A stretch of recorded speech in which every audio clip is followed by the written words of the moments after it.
ከሌለህ ቦታ የለህም። ሰው ካለ ነው የሚያከብር። ያ አኺ የሌለው ወንድምህን አታከብረው? የሌለው ወንድምህ እንዴት ያድርገው? ከሌለው ወንድምህ ከየት ያምጣ? አላህ ሱብሓነሁ ወተዓላ ለፈለገው ይሰጣል፣ ለፈለገው ይነሳል። የነሳውንም የሰጠውንም ወንድምህን ግን በኩል እንድታይ ነው የታዘዝከው። ወላሂ አለባበስ አይተህ እንዳትገምት፣ ብሔር አይተህ ቦታን ትኩረት እንዳትሰጥ። ሙስሊም ሙስሊም ስለሆነ ከየትም ይብቀል ከየትም ይምጣ ይኑረው አይኑረው ቦታ ስጠው። ይህ ነው እስልምና የሚያዝህ። ከሌለህ የለህም። የወንዜ ልጅ ይላል። የወንዝ ልጅ ያ አኺ የወንዝ ያልሆነውን ላትወደው ነው?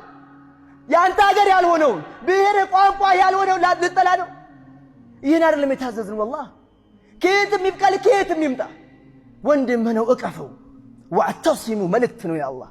አንዱኑ ተያያዙ። ወዴት እናድርገው? እሺ የሌለው ወዕተሲሙ ውስጥ አይገባ? ታች ጫማ እየጠረገ ያለው ወንድምህን ቦታ የለም። መኪና ቁሞ ለመጣው ግን ኢንሻአላህ ትንከባከበዋለህ። ይህ ነው እስልምና? ላ ወላሂ ለሁሉም ቦታ እንድትሰጥ የታዘዝከው። ሹፍ እስልምና የዚህ ነው እኮ እስልምና። የሚገርማችሁ ቢላል ብን ረባህ ለዚህ ድንቅ ምሳሌ ነው። ዐጂብ ቢላል ብን ረባህ ወማ አድራከ ማ ሁወ ኢነ ቢላለን ካነ ሙአዚኑ ረሱሉላህ ወካነ ልእስላሙ ቀድ ረፈዐ ሚን ሸእኒሂ በል ካነ ዐብደን ሐበሽያን وكان الإسلام قد رفع من شأنه وقربه من رسول الله حتى أصبح له في كل قلب مكانا وعند جميع المسلمين منزلة وكرامة. شوف من هو بلال بن رباح.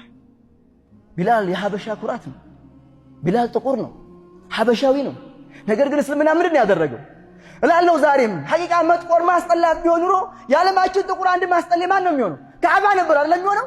ነገር ግን እስልምና በመጥቆር አይደለም የበላይ ያደረገው፣ ቢተቅዋላህ አላህን በመፍራት ነው ያደረገው። የአሷዲቁል ሐዲያሚን ሐዲሶችም ይህን ነው የሚገልጹት በግልጽ